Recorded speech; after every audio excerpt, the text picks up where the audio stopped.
Primeira coisa que a gente vai considerar, o nosso objetivo é falar sobre o papel da pregação e aquilo que antecede a pregação, a hermenêutica e a interpretação da Bíblia no processo de avivamento ou de renovação ou de mudança espiritual. Quando a gente viaja e vai para o exterior, é muito comum chegar em alguns lugares e encontrar gente dizendo assim: escuta, eu estou ouvindo falar que no Brasil está tendo um grande avivamento, é verdade? A gente não sabe muito bem como responder, né? Porque não sabe do que a pessoa está falando e o que ele considera avivamento. A palavra avivamento, muitas vezes, ela é entendida de maneiras distintas e que nem sempre é aquilo que talvez muitos de nós queiramos dizer com o termo.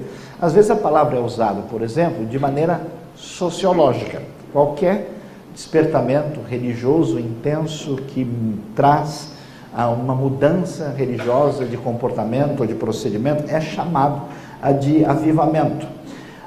E nesse sentido, muitos do que tem acontecido em diversas partes do mundo tem sido chamado de grande avivamento. Quando a gente chega mais perto, a gente diz: puxa, não era bem isso que eu tinha em mente quando eu ouvi falar do que está acontecendo aqui. A outra ideia é que avivamento, muitas vezes a gente tem em mente, é um conceito um pouquinho além da realidade, eu diria até romântico. Eu me lembro que quando eu era mais jovem, né, old times, né, alguns anos atrás, eu li alguns livros assim de grandes homens e mulheres de Deus no passado. Eu ficava até envergonhado, falei: nossa, como é que pode, né, o pessoal fazer essas coisas? Que maravilha! Aliás, os livros são tão perfeitos que são até, entre aspas, melhores do que a Bíblia. Você lê a Bíblia, todas as pessoas da Bíblia são cheias de falhas, de erros, de pecados, e os grandes heróis do passado não fizeram nada de errado. Parece que esses homens só oravam, liam a Bíblia, jejuavam, eram gente assim, né? Porque quando o livro é escrito por gente que torce pelo indivíduo, né, tudo vai sair muito bonito. Aí você tem acesso a uma literatura de outras pessoas falando sobre as mesmas pessoas, você vê que não é tão bonito como a gente imaginava do ponto de vista romântico, da romantização do avivamento. Então é importante a gente falar sobre o assunto com bastante sensatez, né?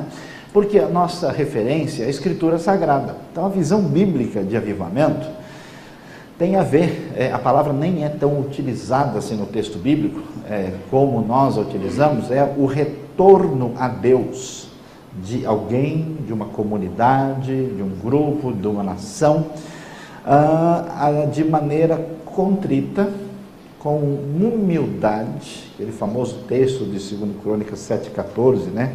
Tão emblemático: se o meu povo, que se chama pelo meu nome, orar, se humilhar, essa ideia de voltar-se a Deus com humildade, e que traz o que a gente chama de consequências teológicas, devocionais, missionárias e sociais.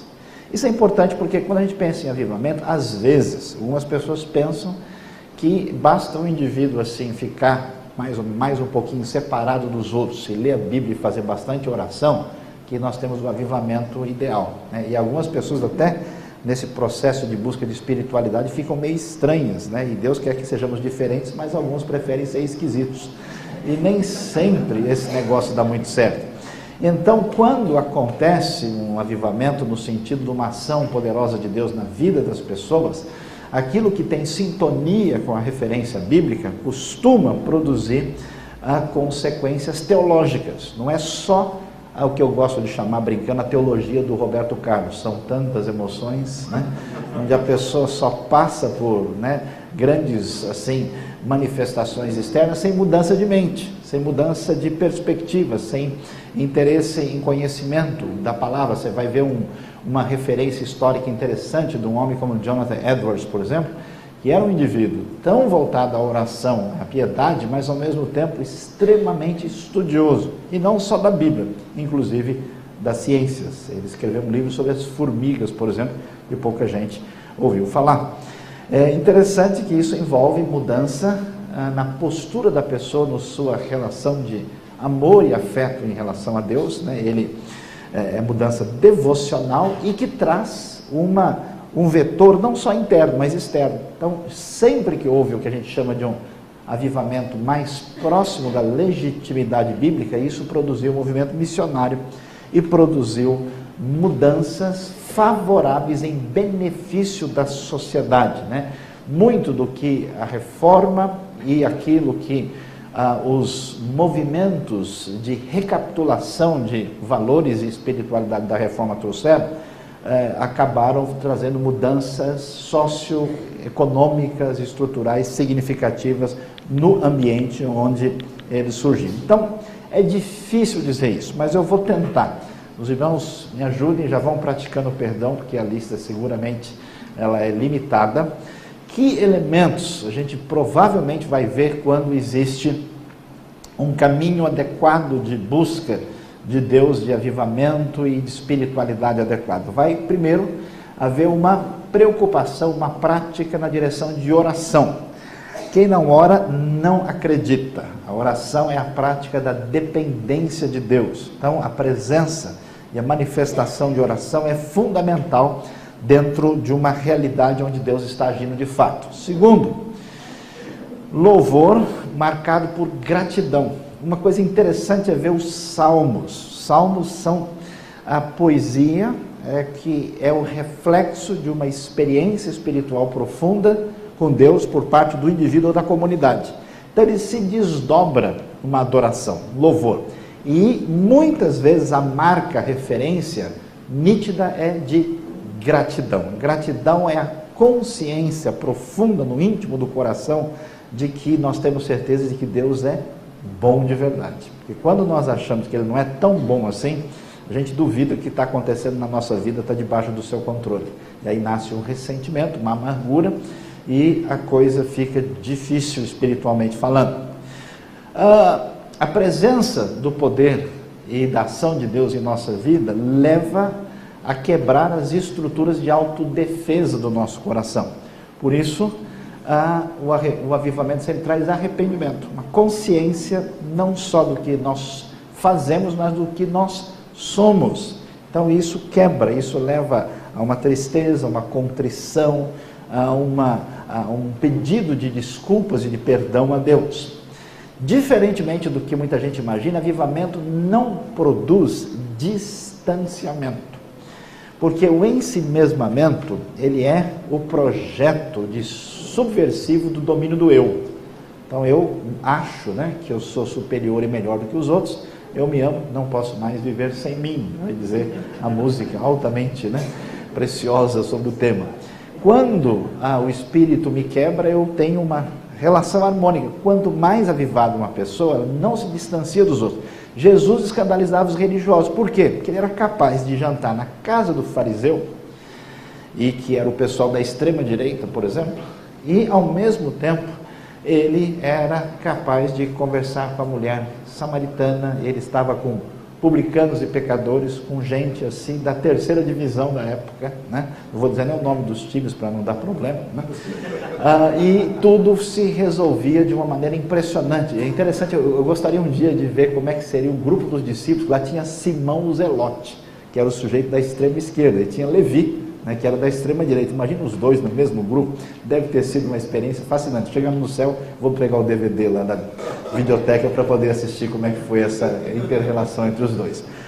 E uma das coisas mais extraordinárias do ensino bíblico chama-se disposição para perdoar. É tão interessante que nós vemos que sempre há jeito para todo mundo que não conhece a Cristo. Às vezes parece que dentro da igreja aí perde essa esperança. Sempre a graça é capaz de mudar, transformar e redirecionar positivamente a vida de alguém. Então essa capacidade que o Espírito dá, disposição de tirar aqueles gravetos, troncos de árvores do coração, de ressentimento contra outras pessoas que possivelmente têm nos prejudicado. Quem age para trazer espiritualidade e avivamento no coração da pessoa é o Espírito de Deus. O Espírito de Deus é o que inspirou a palavra. Então, quem está sintonizado com uma espiritualidade sadia tem interesse pelas Escrituras. Eu estou ficando muito preocupado ultimamente ao ver a fragilização disso. Alguns anos atrás, muitos evangélicos ou protestantes, como queiramos, eram chamados de Bíblias. na nossa realidade brasileira. Hoje, acho que não são chamados nem de versículo mais, nem porções, né? Porque é uma situação muito difícil, né? Há uma tendência a seguir teorias particulares de indivíduos, existe às vezes um sectarismo indevido, existe muitas vezes uma atitude de caminhar por uma experiência de espiritualidade marcada por um misticismo exacerbado, sem referência de conteúdo.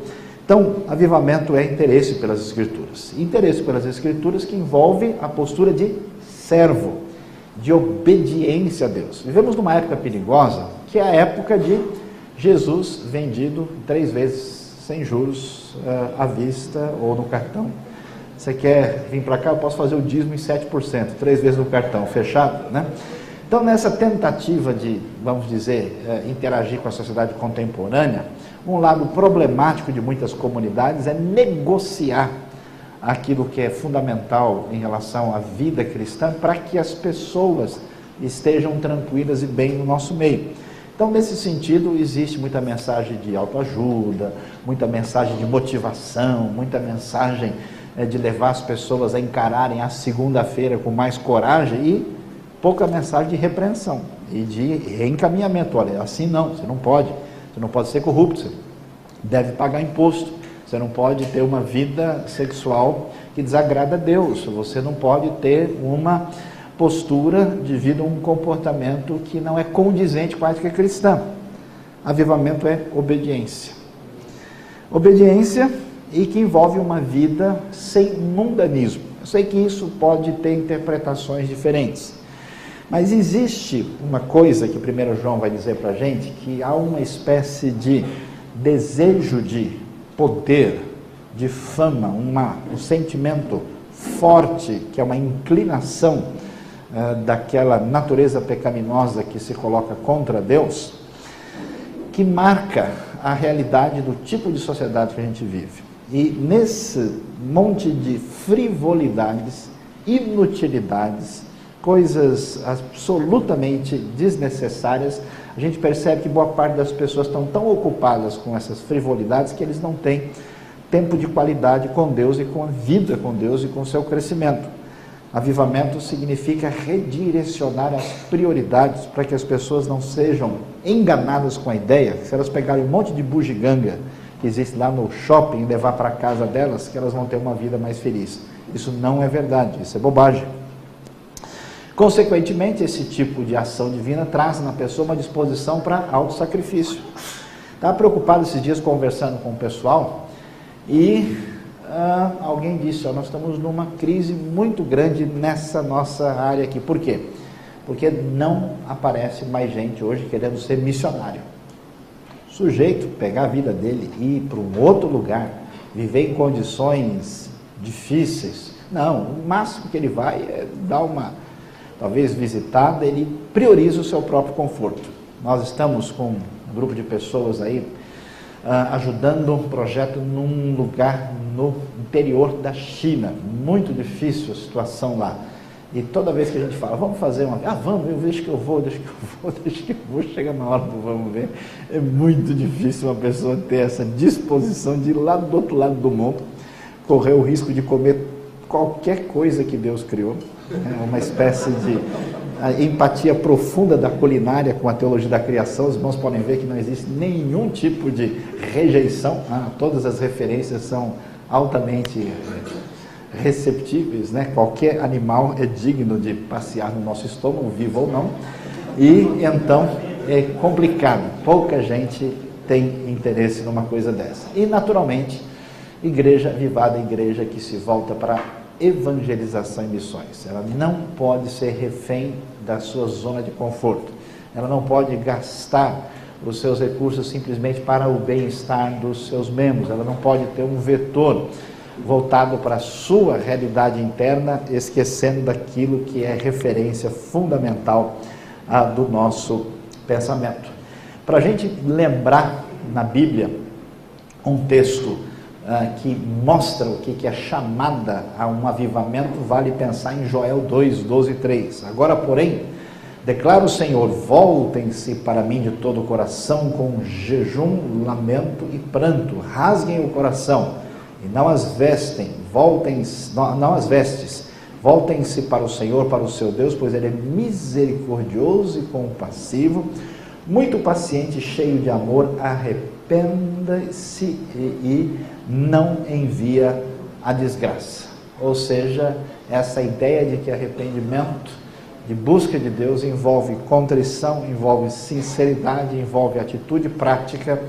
Entre vários profetas, destaca-se aí o profeta Joel no capítulo 2. Diante disso, o que nós precisamos entender? Se uma das referências mais essenciais e fundamentais que nós temos sobre espiritualidade, avivamento e vida com Deus é o interesse na Escritura, ela sempre terá ligação com a palavra, a nossa responsabilidade em lidar com a palavra é absolutamente imensurável. Então, é muito importante pensar, os irmãos estão concorrendo os maiores grupos de comunicação do mundo, e os estudiosos dizem que numa palestra como essa, geralmente fica 15% do que a pessoa ouviu na cabeça da pessoa. Em alguns casos fica só 1%, né? Nem o número não aparece. A pessoa sabe que ele ouviu alguma coisa sobre esse assunto.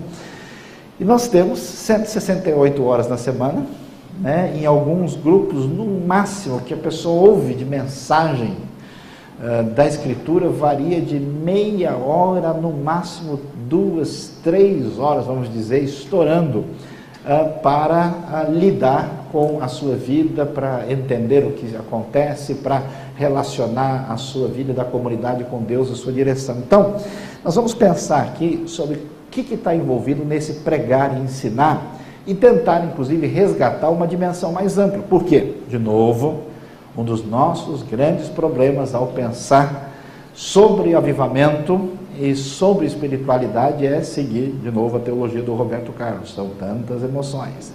Estamos pensando em alguma coisa que mexe, né? Um platonismo, mexeu com o que a gente chama de simplesmente o coração, o espírito, a alma da pessoa, e não envolve outras referências importantes. Então, eu queria começar com uma novidade bastante interessante e diferente, que é, num avivamento real, é necessário mudar a mente, mudar a compreensão, abalar estruturas, mexer não cosmeticamente, não é consertar o telhado, não é mudar a cor da tinta, é ver se não tem coluna lá embaixo faltando, que vai derrubar o prédio. E para isso eu quero convidar vocês a um exercício para tentar concentrar um tipo de enfoque global. Eu queria fazer uma distinção entre o que a gente chama de perspectiva ocidental de inspiração grega e a cosmovisão bíblica hebraica, antes de entrar no assunto de hermenêutica e depois, em sequência, de homilética para o benefício da nossa vida. Por que isso é tão significativo e interessante? Nós temos a realidade da verdade de Deus revelada na sua palavra. Essa verdade, ela é trazida para nós dentro de um ambiente que, além de aspectos culturais, traz uma espécie de perspectiva da realidade, muito maior do que a gente imagina. Historicamente, o conteúdo da fé passou por processos, principalmente via cultura inicialmente grega, depois latina, cultura medieval do Sacro Império Romano-Germânico da Idade Média, depois teve as suas configurações mormente germânicas na sua, vamos dizer, configuração anglo-saxã e germânica, né, as influências maiores que nós temos na construção do protestantismo, e depois chega a nossa realidade, né, brasileira, latina, dentro do nosso contexto, e nesse processo, é como se a gente pegasse um produto especial e fosse colocando um monte de papel em cima, um monte de papel de presentes. Daqui a pouco, a gente nem sabe o que tem lá dentro, está só com papel, né? Seria a teologia da embalagem, né? A gente nem considera, muitas vezes, grandes questões que pairam no meio evangélico, do ponto de vista bíblico, são irrelevantes. E questões fundamentais na Bíblia, muitas vezes a gente nem presta atenção direito. Então vamos dar uma olhada em algumas coisas interessantes. Primeira, questão significativa que estabelece uma distinção para a gente poder sentir essa realidade que está por trás da perspectiva bíblica. Primeiro, há uma distinção entre pensamento abstrato e pensamento concreto. No pensamento ocidental, por causa da ideia grega, né, o grego sempre valorizou, por causa do impacto da filosofia, a ideia de uma realidade, principalmente a realidade do conceito abstrato que a mente capta. Enquanto no pensamento hebraico nunca foi assim.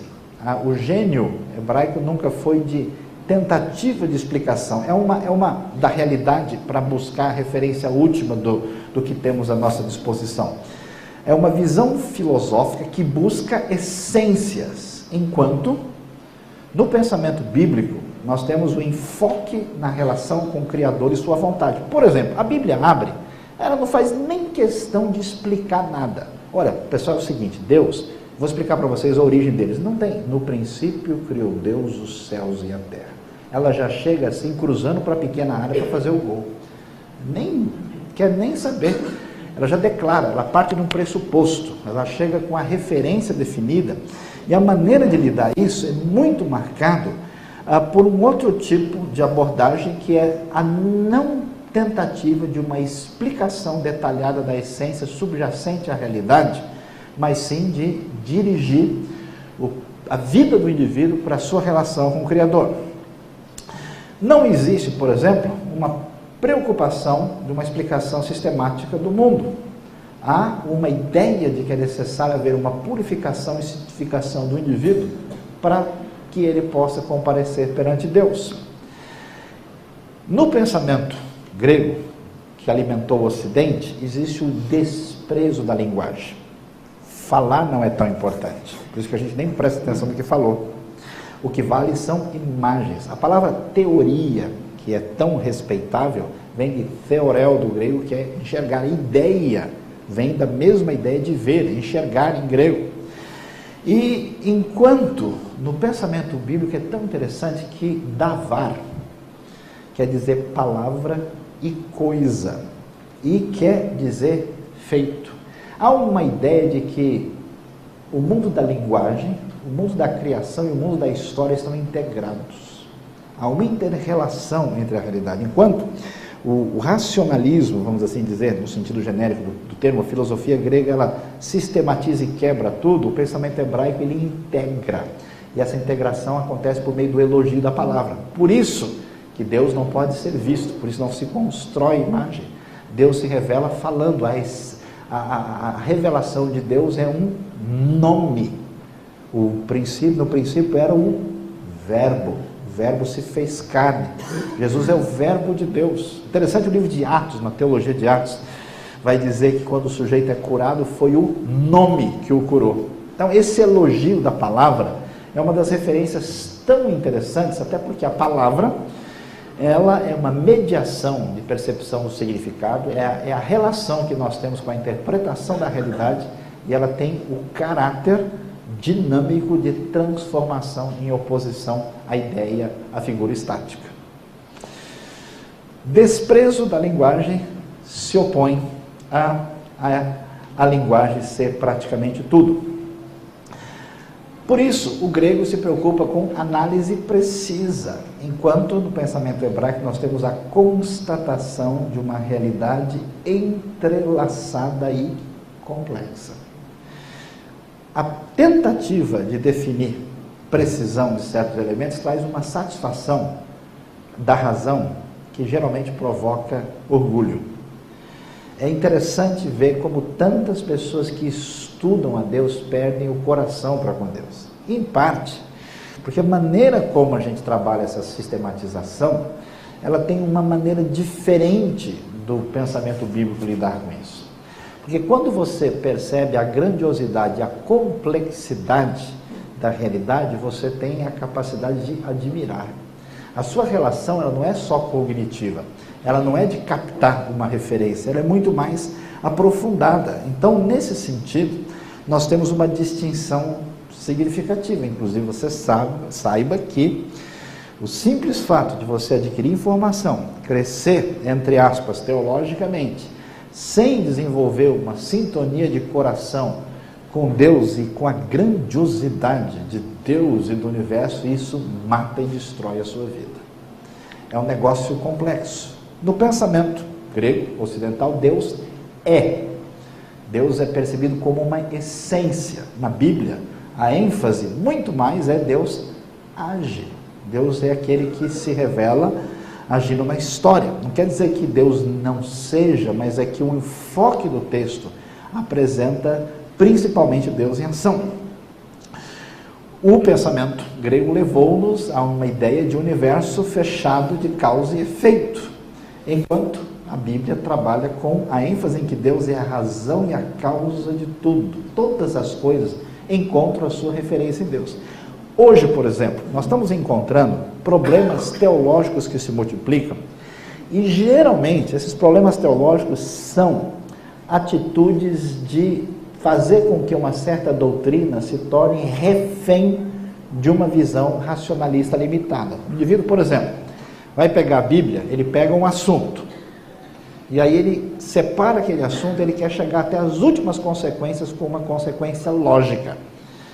Enquanto, na verdade, por exemplo, os atributos de Deus. Qual o problema de hoje? Muita gente quer Deus só juiz. Então é a famosa postura do terror teológico que atrapalhou a vida de tanta gente através da história. Gente que vivia derrotado por culpas, se machucando, se espancando, porque ele entendia que Deus era só juiz. Por outro lado, alguns não, Deus diz é só amor. Deus é só bondade. Não é possível que um Deus de amor, por exemplo, condene uma pessoa pela eternidade. Por que não? Quem foi que disse que não? É só um pensamento limitado que não trabalha, né?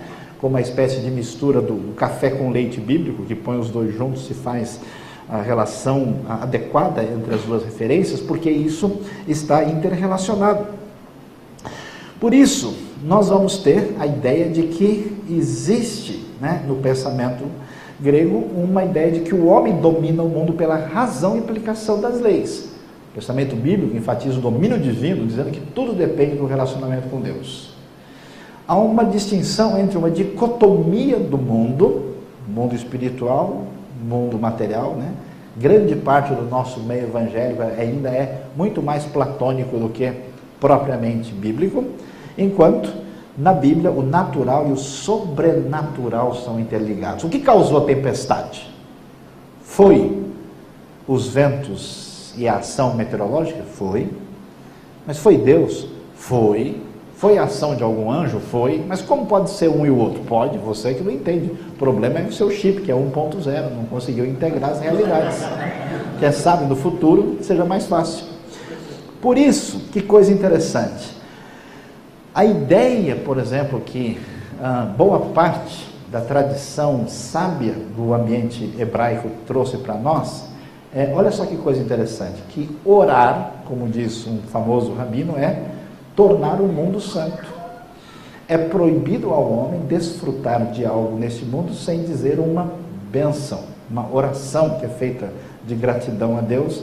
Fazer isso é considerado um sacrilégio. Em vez de entender o mundo como um mundo não espiritual, como coisas que não tem nada a ver com Deus, cada coisa que a pessoa faz na vida é entendida como uma referência a Deus. Rejeitar isso é visto como um sacrilégio, para a gente entender como essa dimensão é interessante.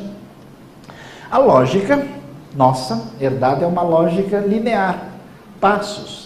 3 maneiras de ser feliz com Jesus, 7 passos para ser prósperos com Deus, 10 maneiras de ficar mais feliz de manhã. Esses são os paradigmas que a gente tem à disposição. O pensamento bíblico trabalha com uma ideia bastante diferente. São lógica de bloco, são temas que aparecem e eles aparecem entremeados por um processo de ligação dialética. É tão importante um quanto o outro. É importante entender que Deus é soberano e que o homem, em certo sentido, é livre e responsável. É importante entender que Deus é um, mas ele também é 3. Que Jesus é divino, mas ele também é humano. Toda vez que a gente pratica a teologia do Saci Pererê, teologia de uma perna só, esse negócio não funciona e acaba complicando. Então, dessa maneira, nós vamos ver que, por exemplo, o texto bíblico é muito legal. Se eu fosse os irmãos, eu lia a Bíblia todo dia. O livro é muito interessante. O que ele diz? Ele vai manter, assim, tensões bíblicas com a maior tranquilidade. Então você lê Êxodo, diz lá, então o faraó endureceu o seu coração e não quis deixar o povo sair. O versículo adiante, e Deus então endureceu o coração do faraó. O texto não está nem aí para os problemas que vão causar para os gregos e ocidentais. Ele lida com isso de boa, na maior tranquilidade. Deus endurece, Deus é cheio de ira e Deus é cheio de misericórdia. Faz parte do gênio bíblico de articular as ideias. Quer dizer, a estrutura é diferente. Dessa maneira, você vai ver que em vez de ter uma ideia de uma vida centrada no homem, a perspectiva bíblica trabalha com uma vida centrada em Deus, na tribo e na família. É a referência da comunidade. Isso é tão interessante porque nós estamos acostumados com uma ideia individualista. No pensamento bíblico, você sempre é parte de uma comunidade. Você nunca é individualmente. Até quando o sujeito morre, lê em Gênesis, vai ver na teologia de Gênesis, e ele foi enterrado junto aos seus antepassados. Nem na morte o cara fica sozinho. Ele faz parte de uma comunidade. Isso é tão importante para a gente, por isso que a pessoa não entende hoje que é pertencer a uma igreja. Ele é refém de um individualismo fragmentário, autônomo, e ele fica num lugar como o turista de Cristo, satélite de Jesus, sempre orbitando. Ele roda, depois que ele experimentou um pouco o beija-flor de Cristo, tomou aqui um pouquinho de mel dessa flor e vira para outra. Então ele caminha, ele não tem pertencimento, ele não tem relação com comunidade, que é um paradigma fundamental, né? Não é possível ser cristão sem igreja no Novo Testamento. Hoje está cheio de gente que é consumidor de emoções espirituais. Daqui a pouco tem até ceia do Senhor por e-mail. O cara aperta lá. Já tem. A pessoa bebe, aperte no ícone e faça uma oração. Interessante. A ideia de muita gente é que ser cristão é o quê? Consumir mensagem, fazer leitura do salmo antes de dormir, né? E fazer uma oração em casa. Eu estou bem com Deus. Isso não existe na Bíblia. A ideia do pensamento grego trouxe, né, como vocês viram agora em Londres 2012, que é uma retomada de Atenas, a ideia da competição. O importante é ser melhor que o outro. O pensamento bíblico, a ideia de cooperação, inter-relação. É um aspecto muito valorizado. O valor do indivíduo depende das coisas que ele tem e que ele mostra que ele tem. E hoje é mais complicado, porque você vai comprar aquilo que você não precisa, com o dinheiro que você não tem, para mostrar aquilo que você não é. Doideira total, né? Então o valor do indivíduo é pelas suas posses, aquilo que ele parece demonstrar ter. E no pensamento bíblico, você é quem? Você é filho de alguém. Vayerid, Vayehová, Eliona, Ben Amitai, Lemor. E veio a palavra do Senhor a Jonas, filho de Amitai. Opa, então agora podemos continuar, sabendo? A gente lê aquilo, esse monte de nome aqui, não entendo. Deixa eu ler o próximo versículo. Interessante, você faz parte as relações definem de onde você é, quem é seu pai, quem é sua família, quem é sua comunidade, de onde você é o povo. A vida é principalmente biológica no nosso mundo, na nossa tradição. A vida é entendida no seu contexto social e nas relações sociais na Bíblia. A realidade é material. No pensamento bíblico, material e o que a gente chama de espiritual, os dois estão entrelaçados, interrelacionados numa complexidade interessante. Portanto, o pensamento grego racional traz um universo estático para nós. A Bíblia traz um universo dinâmico, cheio de vida. Por isso eu vou dizer uma coisa, acho que o pessoal da Vida Nova vai ficar chateado, eles não vão mais me convidar para o próximo congresso, que a Bíblia não é um livro de teologia. Teologia é muito inferior à Bíblia, extremamente limitado. Ele consegue, nessa cultura nossa de exercício da razão, pegar alguns conceitos bíblicos e organizar de modo que fique simpático para o nosso entendimento. Mas a Bíblia, meus queridos, é a palavra de Deus. É outra coisa, ela é diferente. Por quê? O que a gente vai encontrar? A gente vai ver uma realidade dinâmica, cheia de vida. Por isso que o filósofo grego fica assim, né? Pensando, olhando para baixo lá, contemplando. Já viu como é que um judeu que está com esse pano de fundo cultural faz a oração dele, ele faz assim, ó. Por que isso? Pode parecer, e muita gente talvez faça isso sem pensar, sem uma genuinidade, mas a ideia que eles têm de passar é que eu oro com o ser inteiro, corpo, alma, concentração total. Essa é a ideia. E a oração é uma coisa que envolve todo o indivíduo e ela tem um aspecto dinâmico. Contemplação e passividade. Essa é a marca nossa. Qual é o problema das nossas denominações históricas? Sabem um monte de coisa. Discutem tudo. Agilidade e mobilidade é difícil. Influência dessa ideia contemplativa. Passividade. O que é um bom cristão? É quem assina uma boa confissão de fé. Será? É suficiente? Se vocês quiserem, deve estar disponível em algum lugar aí. Eu escrevi um artigo interessante, provocativo. Será que o diabo também é evangélico? Se o diabo chegasse numa igreja, a gente pudesse trazer nossa declaração de fé. Diabo, você acredita na Trindade? Ele ia dizer assim, você acredita que você existe? Estou melhor do que os liberais, acredito. Você acredita que Jesus é o Filho de Deus? Rapaz, como eu apanhei por causa disso. Então, assim, trazendo o diabo, assim, doutrinariamente, ele facilmente poderia passar, mas nenhuma dessas verdades tem valor e realidade na sua própria vida. Então, o simples fato de uma contemplação e uma concordância mental, no pensamento bíblico não existe isso. Você sabe o que é fé para o pensamento hebraico? É não a fé brasileira, que é a fé do Roberto Carlos. Nossa, eu senti uma fé hoje no culto, que peso, Jesus. Não é a fé no estilo europeu-americano, que é, né, a referência abstrata e manifestação de concordância racional, é a fé do futebol. Fulano correu pela ponta direita e ele acreditou na jogada. Ele não ficou olhando, a jogada deve acontecer, é uma grande possibilidade. Levando em conta o cosseno e o seno da bola e tal, ele se joga no chão. Ele vai atrás. A fé envolve uma relação que passa pelo entendimento e uma confiança que envolve a entrega da vida. Não é uma mera concordância simplesmente doutrinária, é muito mais do que isso. Então, em vez de ter contemplação e passividade, ela tem ação transformadora. Pensamento ocidental, que é o que? Harmonia. Está procurando o que? Compostura, autocontrole. Tudo tem que estar debaixo de uma maneira que nos deixe satisfeitos racionalmente. O que é uma boa pregação? Que todo mundo sai feliz e ninguém muda a sua vida. Entendi. Agora sim.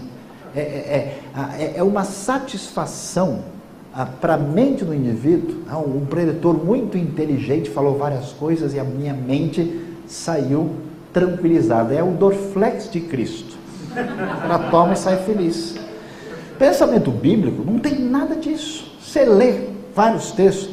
Por isso que tem vários textos que a gente não lê na Bíblia. A gente quer o quê? Salmo 23, João 3, né? Não tem caixinha de promessa. Ninguém fez uma de maldição para crentes deprimidos.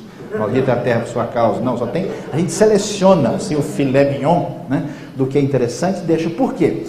Porque o pensamento bíblico não funciona assim. A ideia da Bíblia trabalha com o quê? Movimento, vida, emoção profunda. É um ser turbulento, apaixonante. O profeta, quando fala, ele fala de maneira, olha, o Senhor vai acabar com vocês, vai passar o arado nas costas de vocês. Ele não diz, levando em consideração alguns aspectos da iniquidade de vocês, Deus mostra que ele está, de certa forma, insatisfeito com o procedimento que vocês mostraram. Não, Deus vai quebrar sua cara. É assim que ele fala. Malaquias, vocês estão entregando esses animais sujos, Deus vai pegar os excrementos e botar na cara de vocês, seus caras de pau. Como é que você tem coragem de fazer isso? Sociedade elitizada, suas vacas de bazar. Essa é a educação que o Amós apresenta. Então, o texto bíblico, ele é forte. O que a gente faz com o nosso domínio grego? A gente limpa, vai tirando. Você tira a força, porque você tem a intenção de tranquilizar as pessoas. O texto que é forte, deixa ser forte. Mas ele ofende as pessoas. Amém. Mas o cara vai ficar insatisfeito com uma dúvida. Durma com ela. Amanhã o Ministério da Saúde Espiritual adverte, pode fazer bem para a sua vida. O texto, quando ele pretende consolar, deixa. Sabe, comer a Bíblia é igual comer comida de verdade. É a diferença entre passar na farmácia e comprar um monte de comprimido, onde a gente come, isso aqui tem vitamina A, vitamina B, e depois ir na churrascaria, amém, irmãos? Alguém sentiu uma bênção aí, né? Pegar a picanha com alho, assim, oh, que maravilha, Jesus, né? Fraldinha, e comer a comida de verdade. Então, quando a gente domestica a Bíblia, com o texto, fazendo com que ele atinja certas referências que se encaixem nas nossas dimensões, que o prendem àquilo que nós achamos que está acima do texto, nós tiramos o poder e a força e o impacto do texto. O texto que veio consolar, deixa ele consolar totalmente. Eu me lembro uma vez, eu preguei numa igreja, e foi muito engraçado, porque eu preguei no texto, e o texto enfatizava demais o amor de Deus. E naquele texto, o amor é radicalizado e incondicional demais. No final, o pastor falou, você não faz uma coisa dessa comigo, não. Falou, desculpa aí, eu fui na bola, o que houve? O que aconteceu? Não, mas olha, por que não dá? Falou, mas qual foi o problema? Falou, não, o problema é o seguinte, é que se falar assim que Deus é tão maravilhoso, aí o pessoal que é folgado, aí que eles vão relaxar de vez, tem que dar umas pancadas nesse pessoal, né? Então eu percebi que a ideia é, precisa de um texto mais pragmático para fazer que o pessoal funcione, nem que seja pelo medo. Aí a coisa vai dar certo. Se falar que Deus é tão bom, se o cara fica um mês em casa, fala que ele vai pegar ele na esquina, ele volta. Então o que acontece? O texto bíblico, ele é cheio de emoção, turbulência, ele é apaixonante. O próprio, veja que a Bíblia não fala que Deus está irado. A gente lê isso nas traduções. A Bíblia fala que o nariz de Deus acendeu, esquentou. Esse negócio aqui, a ira do Senhor se acendeu, que é ira nada, o nariz, porque o pano de fundo é semítico, encheu de sangue, ó, e Deus ficou vermelho, com o nariz cheio essa maneira de descrever. O texto vai falar, né, o hebraico com a sua força da língua marcada pela sua realidade dos verbos, mostra isso. Então a linguagem é arder as narinas, é levantar os olhos, não é prestar atenção, é dura cerviz, não é? Ele usa a metáfora, a figura de linguagem, tem mais força, é coisa viva, não é abstração, é diferente. Ela, em vez de dizer alguma coisa importante, falou, vou dizer uma coisa importante, é falar aos ouvidos, é vestir os lombos, é uma outra maneira de lidar com a realidade. Em vez de ter uma descrição técnica linear, você tem o quê? Poesias, metáforas e narrativas. Grande parte das coisas relevantes teologicamente, a gente não entende porque elas são escritas de maneira complicada. Quer ver uma coisa interessante? A tradição judaica fez um negócio tão legal numa das partes do Talmud chamado Agadá, que a discussão é a importância do monoteísmo na sua distinção do politeísmo. Qual que é a história da tradição? Conta-se uma história, evidentemente, lendária. E quando Abraão saiu com seu pai Terá da Mesopotâmia, você sabe que eles eram idólatras. Josué 24, verso 2. Como é que ele vai convencer o pai? Então a história conta o seguinte, que Abraão chegou lá e um dia começou a olhar as coisas bonitas. Mas pai, me diz, quem foi que criou isso? Ele falou, foi Deus. É mesmo, mas onde é que está Deus? Bom, Deus está lá dentro da nossa casa, lá naquele quarto. Ele foi lá e viu ídolos que o pai fabricava e vendia. Ele falou, mas esse aqui foi que criou o sol? Esse aqui foi que criou a lua, né? E ele começa a perguntar, mas o texto vai dizer, olha, Abraão amava o seu pai. Ele não chegou assim, apologeticamente chutando o seu pai. É pai, é filho, é relação, a coisa acontece de uma outra maneira. Aí a coisa vai, né? E o pai vai sair, ele fica em casa, aí ele dá uma fruta para o ídolo, ele tenta fazer de tudo, o ídolo não come.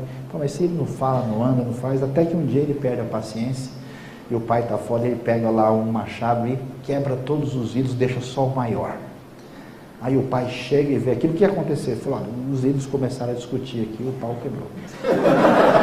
Um falou mal do outro, esse aqui brigou com aquele, fechou o tempo, o negócio ficou complicado. E aí o grandão ele venceu, o maior de todos. Aí o Abraão, mas como? Esse ídolo não fala, ele não anda, ele não cheira, ele não sente, como é que você quer que eu acredite que eles fizeram isso? Aí o pai e o filho, o Abraão falam, então. Aí os dois olham para o outro e começam a dar risada, entendendo a situação. Existe uma discussão teológica sobre monoteísmo, enoteísmo, um Deus acima dos outros, e politeísmo numa historinha de criança. Então, a maneira de articular é muito interessante e parece ser útil para nós. Então, o texto é marcado assim, crer, no nosso contexto, geralmente é concordar na mente, crer é ser fiel, é apostar a vida. Diante disso, entendendo essa realidade, a proposta inicial da nossa palavra é: faça um esforço para beber mais da Bíblia, conhecer mais a Bíblia, em vez de utilizá-la pragmaticamente. Porque na sua tarefa de pessoa que mexe com o texto, você pode correr um risco muito grave de se acostumar com o texto bíblico, de maneira a tratar isso como uma espécie de exercício da profissão. Fala, domingo que vem tem que falar sobre isso, onde é que eu acho alguma coisa aqui para colocar esse negócio? Aí você entra pragmaticamente lidando com isso, sem que haja intenção verdadeira no seu coração, sem que você seja atingido e devidamente sensibilizado, mudado, às vezes atropelado de maneira santa pela palavra divina. Falando sobre, agora, a questão da nossa responsabilidade de pregação, depois de levantar todo esse pano de fundo interessante para a nossa reflexão, vamos lembrar de algumas coisas que são necessárias e significativas quando a gente fala sobre hermenêutica, tradução, a interpretação da Bíblia. Hoje em dia, nós temos uma diversidade de material teológico no mercado, no editorial. Tem tudo quanto é coisa. Tem coisa de teologia que já nasceu, surgiu, morreu, desapareceu e agora está surgindo no nosso contexto. A teologia nem tem mais referência em grande parte do mundo. E é importante a gente entender como é que essa questão hermenêutica é trabalhada. O pressuposto daquilo que é chamado consenso evangélico no mundo, e quando nós lemos um texto bíblico, nós temos a intenção de descobrir a intenção do autor por trás do texto. E que por meio de um exercício que envolve o estudo do pano de fundo histórico, linguístico, literário, a gente estuda e tem acesso a esse texto e agora tem condição de fazer a ponte entre aquela realidade e a nossa e aplicar esse texto. Modernamente, no sentido filosófico do termo, algumas outras propostas hermenêuticas têm surgido. Como insights são interessantes, mas elas representam alguns problemas que a gente tem que considerar. Uma delas começa com um cidadão chamado Schleiermacher, famoso filósofo e teólogo, que até foi o indivíduo que deu início à hermenêutica enquanto disciplina. Ele é precursor do movimento chamado romantismo, no sentido aí, literário, filosófico. E o que Schleiermacher diz? Preste bem atenção que é interessante. Ele diz o seguinte, que em vez da gente estudar a Bíblia no sentido de ter informação sobre o significado, na verdade esse estudo tem um valor relativo, porque quem tem o poder de ter acesso ao significado do texto é o leitor, e não a pesquisa sobre a intenção do autor. O significado do texto não está com o autor, está comigo. Então, esse leitor tem que ser levado em conta, e ele dizia que os métodos hermenêuticos mais objetivos, ele entendia como excessos da ciência, e aí ele diz que a partir de uma relação de vida, o leitor poderia, atenção, compreender o autor até melhor do que o próprio autor. Como? Schleiermacher diz o seguinte, o que está um crente abençoado hoje? Ele, na sua teoria de reflexão sobre espiritualidade, ele dizia que todo mundo deveria ser dirigido por um negócio chamado o Gefühl, o sentimento de dependência de Deus. A ideia é que na minha relação com Deus eu tenho uma experiência espiritual tão profunda que é o mesmo tipo de experiência que levou Paulo a escrever um texto tal. Como eu tive a experiência poderosa, na hora de ler Paulo eu vou entender melhor que o próprio Paulo, porque eu tenho acesso direto lá em cima. A ideia parece muito interessante, mas é muito complicado a gente lidar com esse tipo de pensamento, porque a gente vai necessariamente cair num subjetivismo. Vai ser difícil a gente dizer que a pessoa A, B ou C está equivocada quando afirma isso, porque ele tem critérios que não podem ser averiguados, uma vez que eles são protegidos pela experiência espiritual. É como alguém chega para o indivíduo e fala assim, olha, Deus me falou tal coisa, o que você vai dizer para a pessoa? Você não tem como, o indivíduo chegou um dia para o outro e falou assim, Deus me falou que você tem que me dar 5 mil reais. Você falou, mas para mim ele não falou nada ainda não, então a gente tem que conversar sobre o assunto. Eu não estou dizendo aqui que Deus não pode falar, estou dizendo que quando a gente trabalha dessa maneira, hermeneuticamente, a coisa fica complicada. Não quer dizer, ninguém nunca pode chegar e falar assim, olha, o texto de Êxodo 2, capítulo, versículo tal, significa isso por quê? Não porque eu vi no dicionário, porque Deus me falou qual era o sentido do hebraico antigo. Eu me lembro que eu encontrei uns anos atrás um sujeito que parecia não estar muito bem organizado nas suas ideias, afirmando que ele era o Elias, que voltou, profeta. Uma conversa interessante com ele e tal, e eu falei, mas você é o Elias mesmo da Bíblia? Sim, eu voltei agora que Deus me mandou a missão, a Bíblia não disse que o Elias viria, estou aqui de volta. Eu falei, Tov Meoda, Shamanar Leholim Ledaverivrita. Eu falei, não, o hebraico eu esqueci, muito tempo que eu não pratico.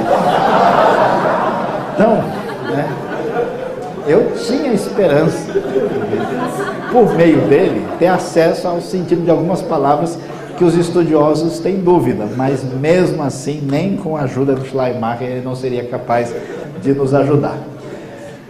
Dentro dessa mesma ideia, um outro estudioso que merece atenção, Heidegger, um grande filósofo existencialista, autor do livro Ser e Tempo, Sein und Zeit, ele caminha numa direção mais forte ainda, bem subjetiva. Qual é o foco? É que o intérprete é a fonte do significado. Heidegger, né, um grande representante do existencialismo contemporâneo e uma busca do estudo da filosofia do ser, ele influenciou muito Bultmann. E aí você vai entender uma coisa interessante, o que está por trás de uma interpretação existencialista subjetivista. A ideia, por exemplo, de Bultmann e da base de Heidegger é que o seguinte, quando você lê um texto bíblico, você nunca vai saber o que Paulo pensou, nunca vai saber o que Davi escreveu, nem Moisés. De acordo com eles, isso está perpetuamente perdido. Mas esse texto é tão especial, como ele vai dizer, que ele tem molas propulsoras que apresentam a realidade interna dentro de você. Então, quando você lê o texto e você tem uma experiência religiosa de fé intensa, isso faz com que aflore um significado existencial religioso no seu coração. Por isso que quando você lê a Bíblia, em vez de entender o que Deus disse, entende você mesmo. Essa é a ideia. Propicia o que é chamado de autoentendimento, ou seja, da própria existência. O grande problema, né, de novo, é uma radicalização. É verdade, quando você lê um salmo, né, quando você come um salmo, igual você come um sorvete de chocolate com baunilha devagarzinho, faz um bem para a saúde, né? Amém, irmãos? Que maravilha, né? Quando você vai ter um entendimento, a iluminação sobre Deus revela quem você é. Mas isso é parte da história, isso não tira a realidade de que você pode ter um acesso objetivo ou não ao conhecimento do texto. A radicalização subjetiva e existencialista é um dos problemas. Isso é importante você saber porque você vai às vezes querer estudar, se preparar, pega um material, às vezes você não sabe para que time a pessoa torce. Então, quando você pega um tipo de abordagem dessa maneira, você vai caminhar nessa direção. Onde está o sentido do texto? Nós enfatizamos, está no autor. Como é que eu chego lá? Tem que estudar, não adianta inventar moda. É língua original, é literatura, é contexto, é história. Não adianta inventar moda, porque é assim. As outras propostas não, está no indivíduo, na sua experiência profunda. Ou então no texto. Como no texto? Hans-Georg Gadamer vai dizer, ele que era discípulo de Heidegger, escreveu o famoso Verdade e Método, ele vai dizer que o significado do texto vai além da intenção do autor. O texto é uma realidade tão independente que o autor que escreveu, ele perde o texto vive por si só. As palavras valem por elas e não pelo que o autor quis dizer. Então existe uma espécie de independência do texto, o texto é mediador de significados e a pessoa, portanto, precisa trabalhar com a realidade do texto, independentemente de uma busca histórica, vamos dizer, do sentido pretendido pelo autor. Perceberam? Ou o sujeito acha que o leitor domina, ou o texto vive como realidade independente da sua referência histórica, ou a gente tem que atrás do sentido do texto. Por exemplo, um exemplo de teologia que caminha com uma hermenêutica diferente da tradição que é consenso no meio evangélico é a teologia da libertação, que, partindo do pressuposto de que não é possível na cabeça deles entender o texto a partir da busca dos autores, ela busca um outro paradigma de leitura, nesse caso uma referência sociológica, que é a teoria marxista, e que tem os seus representantes históricos conhecidos, como Leonardo Boff, Luiz II, Gutierrez, Severino Croato, e a ideia é de construir uma hermenêutica a partir de uma realidade sociológica, nesse caso uma leitura a partir da categoria sociológica chamada pobre, rejeitando uma proposta de uma leitura histórico-gramatical, e entende que o leitor funciona como foco hermenêutico. O próprio Severino Croato, quando escreve, ele diz que a gente não tem que fazer simplesmente exegese, mas exegese, entrar no texto como uma espécie de contribuição de significados para a construção. Existe muito mais uma preocupação com ortopraxia do que com ortodoxia. Nesse sentido, enfatiza-se a ação do sujeito na história, mas é uma outra proposta, um outro jeito de lidar com o assunto que se diferencia daquilo que tem sido consenso na história. O que nós temos como referência? A tradição que representa um consenso evangélico trabalha com o que a gente tem chamado de método histórico-gramatical, que essa literatura, por exemplo, representa. A Bíblia não é um conjunto de conceitos abstratos e atemporais aí que a gente pode ter acesso simples e direto. Não. É necessário que a gente tenha acesso ao contexto histórico e que esse processo de estudo estabeleça a ponte entre a realidade do texto. A interpretação bíblica é vista como um processo de construção de ponte sobre os leitores das histórias contemporâneas e os autores bíblicos, de modo que a pessoa possa entender a situação de vida original, entender o que está por trás e depois ligar essa realidade com o que nós temos hoje. Bom, isso só para citar, eu acho que vocês já estão bastante direcionados aí com ela. A gente, quando vai lidar de modo prático com a hermenêutica, a gente precisa, em primeiro lugar, trabalhar com observação do texto. Um pregador disse que a gente devia ler 50 vezes um texto antes de falar sobre ele, para ver todos os detalhes. Observação e aplicar o que são regras fundamentais de hermenêuticas, nesse processo de observação e na direção da exegese, ou seja, com as ferramentas à minha disposição, qual é o sentido disso originais. Tem alguma questão de crítica textual aqui? Tem uma questão relevante de ordem semântica? Tem algum problema gramatical, sintático? Tem alguma informação histórica contextual? Tem um aspecto literário significativo? Tem esses elementos devem ser todos levantados. Uma vez que eu usei tudo isso, aí eu chego a uma referência final desse texto. Só que esse texto pode ser uma bênção, mas pode ser que a gente não entenda ele muito bem, porque a teologia que é representada nesse texto, ela é setorizada em determinado aspecto da história. É aquele negócio, você pega o Salmo 3:7, o Senhor quebra os dentes dele, arrebenta o queixo dos ímpios. É o Salmo Mike Tyson, o Salmo MMA, né? Que é isso? Como é que é? Vamos praticar isso? Alguns já sentiram alguma coisa no coração e no punho aí, né? Mas tem que entender de que texto é esse, por que é isso, o que é um salmo imprecatório, em que contexto, de teologia do Antigo Testamento. Então você precisa pegar esse texto e relacioná-lo com a teologia geral bíblica. O texto parece dizer o que para mim? Como é que eu ligo isso com a teologia geral? Aí, uma vez que eu sintonizei, tem uma informação sobre anjos, uma informação que eu tenho que relacionar com outros textos que falam desse mesmo assunto e organizar isso teologicamente, aí eu vou partir na direção de uma conexão contextual. O que existe na história de Amós, o que tem no Salmo 73, que tem conexão com a realidade do ouvinte que está escutando essa palavra hoje. Muitas vezes, às vezes alguém me chama para fazer um congresso, falar de um assunto. Eu pergunto, mas o que os irmãos estão querendo? O que vai ter? Vai ser uma pregação? Não, o que Deus colocar no seu coração. O que Deus colocar no seu coração. Aí eu pergunto, mas isso é muito genérico, é encontro de jovens, é congresso teológico, né? O que é funeral, o que eu vou falar, né? Não, o que Deus colocar no seu coração, a palavra que ele passou para você, tá bom. Eu falei, tá bom, já decidi então. O que o pastor vai falar? Os chifres do altar em Levítico e sua relevância para a liturgia contemporânea. O quê?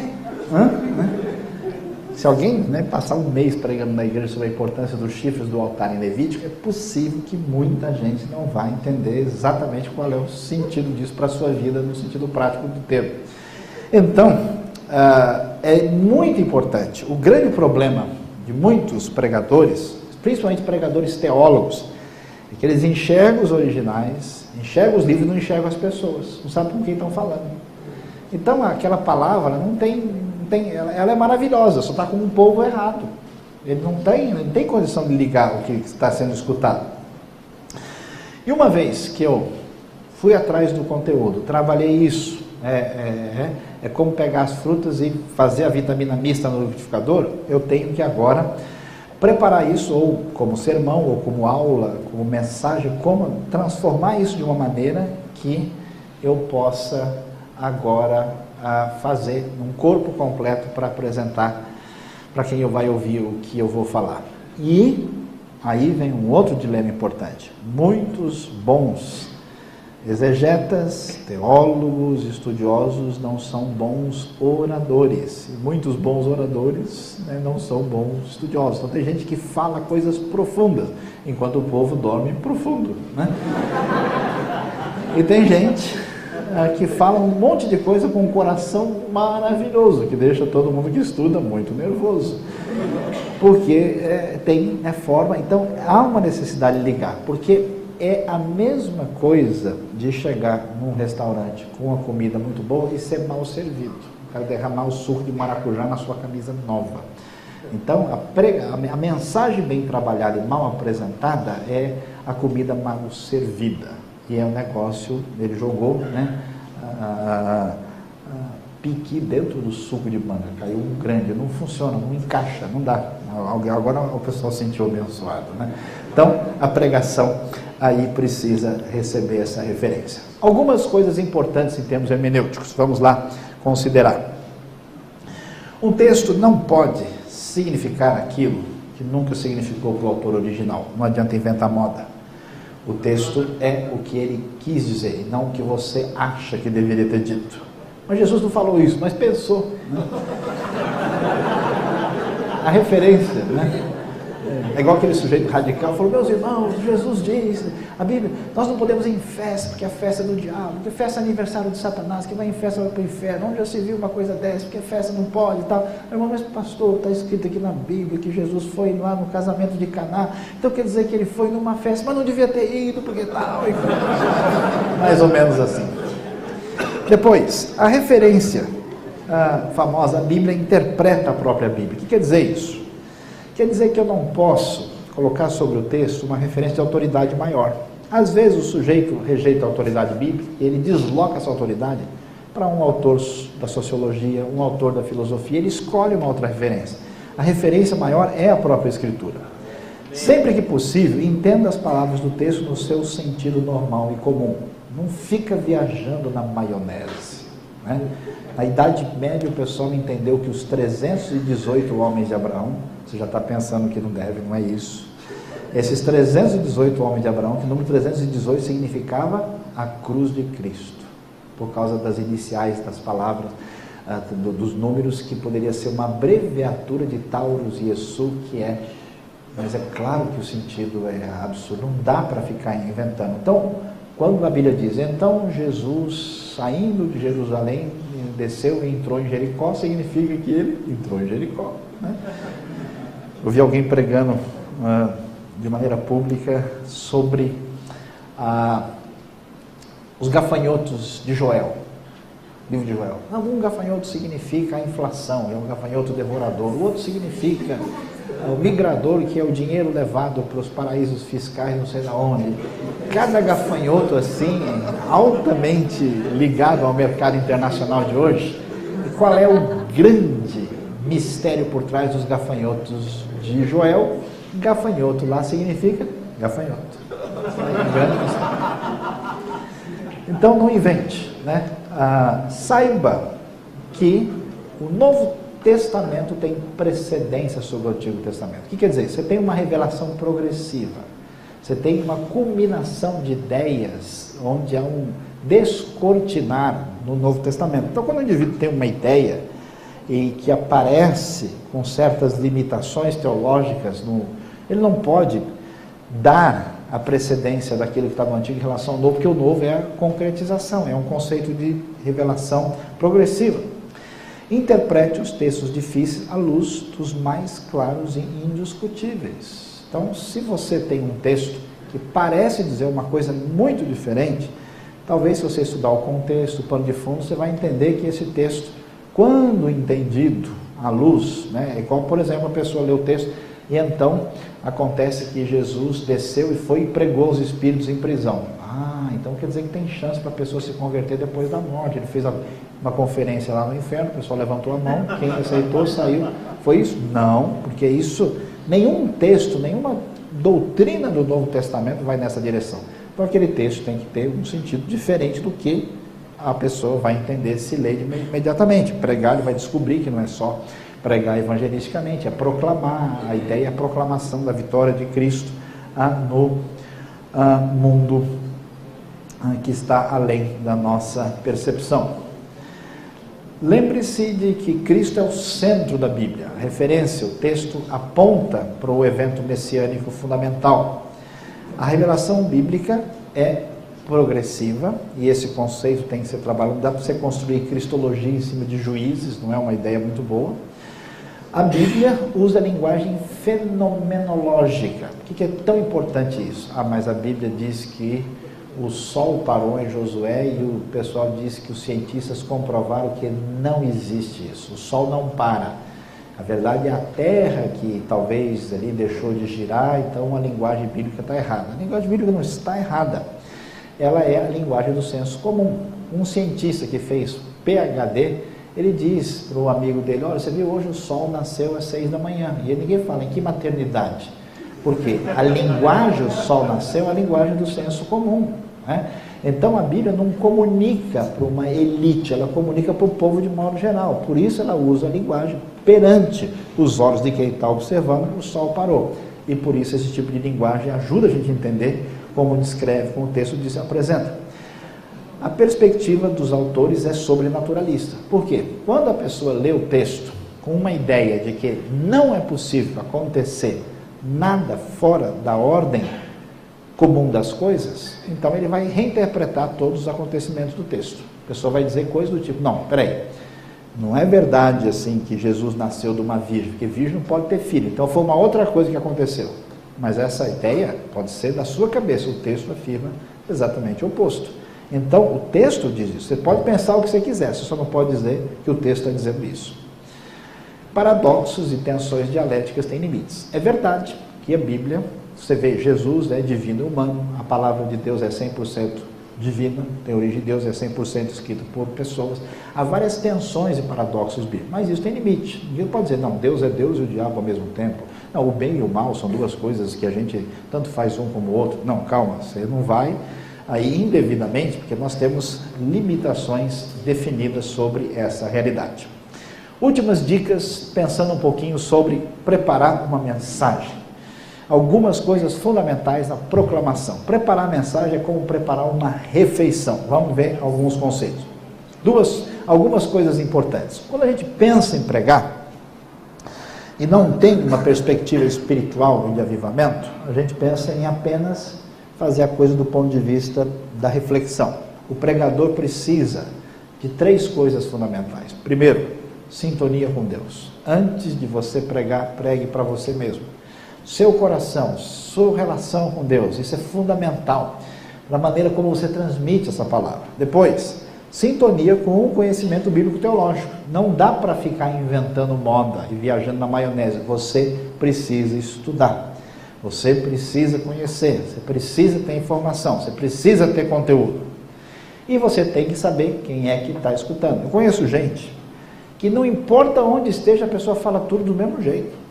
Até para orar, se é aniversário de criança, se é sepultamento de gente, se é culto de missões, a oração do cara é a mesma. Você pode até orar junto com ele. Se ele ora no baixo, você ora no tenor. Não pode. Você tem que ter sintonia com o ouvinte. Quem é que está ouvindo? Que tipo de gente? Quem é que vai? Como é com a linguagem? Se a gente vai falar com um grupo que estuda, você usa uma terminologia, uma linguagem, um pano de fundo, que você vai trabalhar um grupo de adolescentes, não tem jeito, você vai falar, e aí galera, vamos arrebentar a boca do balão, porque Deus é da hora. Tem que traduzir para a língua deles, né? Depois eu traduzo para o pessoal, vamos lá. Preparo da mensagem. Há vários tipos de sermão, como vocês sabem, mas eu gostaria de valorizar, enfatizar o que a gente conhece como sermão expositivo, pregação expositiva, até pelo leque de interações que é prega. Por que é tão razoável fazer isso? Quando você prega de uma outra maneira, você corre o risco, primeiro, de fazer do texto, da sua mensagem, refém das suas preferências teológicas. Você prega só sobre aqueles assuntos do que você gosta, para onde você prefere que deva caminhar. Segundo, você corre o risco de escolher a coisa de uma maneira que seja refém do seu perfil psicotípico. Tem gente, por exemplo, que é só alegria. Ele é o adrenalina de Cristo, o crente Coca-Cola. Só o gás. Então, pessoal, só tem sermão de alegria, felicidade. E já tem a galera que é outra coisa, é meio aí o pessoal mais deprimido, é um pessoal, um emo de Cristo, né? A galera que já está, irmãos, aquela depressão da vida, aquela ansiedade, por que te abates, ó minha alma, te perturbas, Deus? Eu conheço gente que só prega lamúria, o pessoal já chega na igreja chorando, volta nadando para sair de casa depois, tanto choro. É complicado, né? É difícil o negócio. Então, quando você pega um texto, você tem que lidar com o texto, com os problemas doutrinários, com as diferenças, com as suas ênfases, todas elas, e você vai ser adestrado pelo texto, e não você dirigir a coisa para onde você quer, se você pregar respeitando o texto. Então tem muitas interações interessantes. Veja que pregar deve ser entendido como ensinar, formar e atingir, atenção, o comportamento. Você vai ensinar, trazer conceitos, vai formar, é muito mais do que ensinar, a realidade do indivíduo, e você vai mudar, atingir o comportamento. A ideia é doutrina, caráter e prática, e também, finalmente, curar, abençoar. O que é uma igreja abençoada? Uma igreja de pregação avivada, que tem todo tipo de vitamina para o pessoal ter saúde. Tem igreja que só tem bênção para o nosso coração, nunca tem um chega para lá. Tem igreja que tem só ensino profundo, cada pregação é uma tese de doutorado. Estudo profundo, é igreja profunda. Estudo profundo, é igreja profunda. Né? Não vai, são os cabeções de Jesus, o formigão de Cristo. Só tem coisa complicada. Não dá. Tem igreja que não, que é só coisa prática, ninguém estuda nada. Pessoal, hoje temos 2 maneiras de ser feliz, 3 maneiras de dar risada de manhã, 5 para ser feliz à tarde. Não pode, né? É quase que o baú da felicidade espiritual. Ora. A transmissão. Conselhos básicos. Conheça o auditório. Para quem você está falando? É extremamente. Jesus falava de uma maneira que fazia sentido para quem ouvia. Usava a linguagem. Trazia as referências. Fale a linguagem deles. E conselho muito interessante. Atenção, isso é muito significativo. Fale além deles, sem exagero. Qual é a pregação que deixa a gente querendo sair correndo? De novo. Mesma coisa. O cara vai falar tudo o que a gente já ouviu. Quem escuta um negócio desse quer sair correndo. Só que não pode fazer dentro da igreja, pega mal. O outro problema é A pregação que fala e ninguém entende. Se o nível da comunicação é distinto demais, ninguém acompanha, você matou a mensagem. Se for uma coisa próxima demais, você não acrescentou nada. Por isso você tem que calcular mais ou menos uns 60-70% de leque de interatividade e um acréscimo de 30-40% para o pessoal ter conteúdo e informação a mais. Se você carregar demais no conteúdo, o pessoal não acha nem a porta da saída depois. Ele não volta para nem olhar para você mais. Né? Vai orar muito por você, vai ser uma bênção. Né? E é importante, numa mensagem, num texto, diferente do que nós estamos fazendo agora, porque a nossa aula aqui tem bastante coisa, não pregue muito tempo. Tem gente que acha, para ser ouvido, precisa falar 1h20 numa mensagem. Mensagem, ela tem que ser uma coisa concisa, objetiva, direta, ela é uma refeição e não a mega feijoada de sábado. Tá? Ela vai trazer dor de barriga. E pregue o quê? Uma mensagem. Mensagem tem que ter começo, meio, fim, tem que ter um ponto de referência, tem que ser alguma coisa que você quis ensinar. Não pode ser aquele negócio que a pessoa fala. O que a pessoa falou? Falou sobre Deus. Mas qual foi o tema? Foi a Bíblia. Mas o que ele falou? Não, ele falou em Oséias, Juízes, Gênesis, Ruth, Apocalipse, Tessalonicenses. Ele falou, a palavra de Deus é maravilhosa. Cada dia a gente encontra o significado. Não, você tem que ter foco, direção, o objetivo. Né? Por que devemos adorar a Deus? De fato vale a pena? Vamos abrir Salmo 23 e ver o que Deus tem a dizer sobre isso. O que aconteceu? Vocês viram? Nós temos aqui no Salmo 6 versículos, 2 partes separadas. O salmista teve uma experiência. Vê no começo, a experiência dele, ele descobriu que Deus é o seu provedor, que o Senhor é meu pastor, nada me faltará. Depois ele percebe que Deus faz deitar em verdes pastos, ele percebe que Deus é o seu sustentador psicológico, ele deixou ele tranquilo, calmo, ele que segurou as pontas. Você não ficou doido porque Deus não deixou, vê que maravilha. Depois você vai olhar mais adiante, você vai ver que Deus diz lá, ele vai dizer que ainda que ele ande pelo vale da sombra da morte, ele não vai temer mal algum. Por quê? Porque além da gente precisar de provisão, além da gente precisar de apoio, de sustentação emocional, a gente não sabe fazer escolhas na vida. A ovelha, quando ela errava o caminho, ela morria. Você sabe por que você não fez tanta bobagem para arrebentar a sua vida? Porque Deus não deixou, ele segurou. Não é porque Deus é muito especial, ele é também o nosso sustentador de escolhas.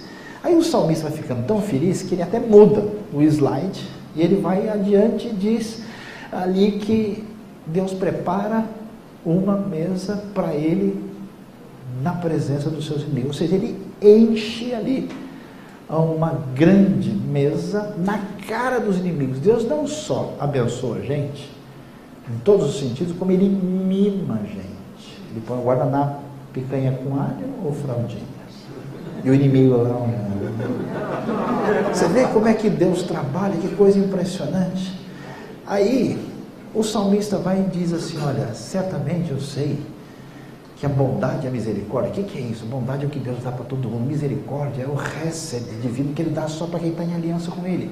Ou seja, tudo de bom que Deus dá para todo mundo e o que ele dá especialmente para quem está em aliança com ele, diz o salmo que eles me perseguirão, eles virão correndo atrás de mim. A palavra hebraica radaf diz isso lá, todos os dias da minha vida.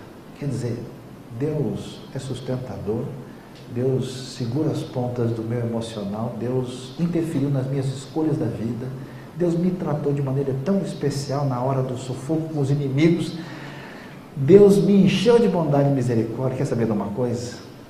Por isso habitarei na casa do Senhor para todos sempre. Ou seja, a partir de agora, nunca mais eu deixo de ir no templo, eu jamais deixo de ir à igreja. O Salmo 23 nos ensina porque vale a pena adorar a Deus. Deus é bom demais. O que ele fez na sua vida? Como é que ele mexeu? Vamos orar. Você tem uma mensagem. Se você começa a falar, Deus é maravilhoso, mas ele também ajudou Abel na morte contra Caim. Não, mas é que... Acabou. Pregue uma mensagem. Pregue visando mudança de vida. Sempre você precisa ter não só informação, importante ter informação, importante ter inspiração, importante ter referência de mudança. Olha, então a partir de hoje você vai entender que o seu compromisso de frequência com Deus, o seu compromisso tem que ser diferente. Hoje você entende que você deve contribuir mais para o reino de Deus. Hoje você vai deixar de fazer negócio sujo. Não faça isso, está errado. Deus está chateado com você. Você tem que ter direção. Saiba usar ilustrações. Momento certo, ilustração certa. Hoje, vídeos, fotos, muitas dessas coisas são excelentes. Você precisa. Qual é o problema de muitos pregadores? O cara quer usar ilustração, às vezes ele está no momento mais maravilhoso da mensagem, ele bota um vídeo engraçado, mata tudo. Às vezes ele está no momento em que precisa, e você tem que ter... Quantas vezes eu participei de retiro e acampamento que eu fiquei desesperado no final, porque você traz a mensagem de reflexão, de contrição, e aí o pessoal que da música estava lá fora conversando, entrou no final, pessoal, vamos ficar de pé, vamos cantar O Exército de Deus. Vamos lá, homem de guerra, Jeová. Eu virei um homem de guerra na hora. Esses caras vão morrer aqui. Que isso? Que doideira é essa? Quer dizer, você quebra, mata tudo. Então, de modo geral, dose, use certo. Comece alegre, chamando, convocando as pessoas para a celebração e termine de modo solene para que a pessoa vá receber o recado e leve isso para casa para digerir o que ele ouviu. Seja natural, não force uma situação. Seja você, não tente ser ninguém. Se você não for você, quem será você? Deus criou você. Você tem seus dons, sua capacidade. Não procure, né? Uma das coisas esquisitas hoje é gente imitando o pregador e fazendo isso. Isso é loucura, né? Não artificialize as coisas. Uma coisa boa numa mensagem, numa pregação, é o conversar um com o outro. O começo é fundamental. Quando você vai falar, se você não conseguir juntar e captar as pessoas, depois elas desaparecem. Essa dica é muito importante. Atenção para o tom de voz. Trabalhe, porque se você fica... o pessoal fica... então não tem jeito. Fale a linguagem de hoje, não faça que muita gente, porque conforme vimos no dicionário, o ludopédio é uma referência, tal, tentando falar cada vez mais difícil. Isso não ajuda, as pessoas estão lá para entender, e não para ver se você estudou termos antigos. Os gestos devem ser naturais, não tente ficar ainda, tem cara que fica decorando o gesto, isso é engraçado. Então, naquele dia ele ressuscitou, e tal. Fica um negócio, a pessoa se perde, não é por aí. Pregue para você antes, não force a barra num apelo. Aquele pregador que quer ter sucesso no final do culto, e aí ele começa, então, se entre nós nessa noite alguém não aceitou a Cristo, então vem aqui na frente, aí não tem ninguém. Então agora, se você essa semana não leu o livro de Josué, vem aqui à frente agora. Se você escovou pouco desde ontem, vem aqui. Aí o cara começa para ele no final. Não é por aí, né? E é extremamente significativo comunicar-se com todo mundo. Um auditório tem gente diversificada.